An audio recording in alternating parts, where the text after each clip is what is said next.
Frieza, how many seconds do you think you'll last against me? There are so many Namekians who want to die. Is Lord Slug stronger than Frieza?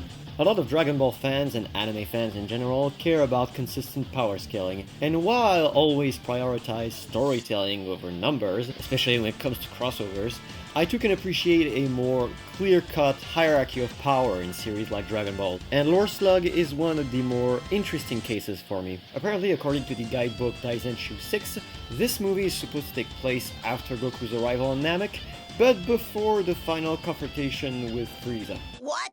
And for starters, I think this is a perfect example of official material that you can just straight up ignore, not only because it's ultimately just a blurb of text not present in the actual movie, but also because it just doesn't make sense, because then why would our characters be on Earth? So some of these guys could sometimes be straight up wrong, but that's another can of worms. Disgusting! People, however, tend to use this statement as an argument to say that Slug isn't stronger than Frieza, even more so since we hadn't seen Frieza's full power yet, not even in the manga. But I don't think that argument quite works if we want this movie to make any sense, at least. First off, this movie probably would have to take place after Namek to even happen at all, but most importantly, if you want to talk statements, after Slug reveals himself as the Super Namekian, King Kai intervenes to say that even Frieza couldn't rival his power. However, a lot of English viewers sadly missed this statement, since the English dub removed King Kai's voice during this part to replace it with a random line from Slug. Why, you little runt, you can't hurt Lord Slug! Well, that is unnecessary. And if you think this is somehow taking place in some alternate timeline where Frieza was defeated before we could see his true power, that wouldn't matter either, since King Kai doesn't just mention Frieza, but the Super Saiyan as well. A power that even if Goku somehow never used it against Frieza here, he still used it against Slug.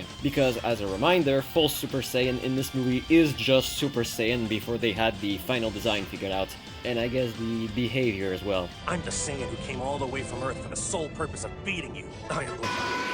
So in the end, I personally think the easiest way to have Slug and his power fit into the overall narrative of the story is to simply assume that as a Super Namekian, he would be stronger than full power Frieza, instead of making some mental gymnastic into justifying that he wasn't, despite King Kai's statement. And this movie already requires a lot of that just to try and fit it into the timeline. But even the French dub, the one that added that one line of Turles calling Goku his idiot brother, did not forget to mention that part. Si ma théorie est juste, je peux te garantir d'ores et déjà que ni Freezer ni même un super guerrier ne peuvent rivaliser avec lui.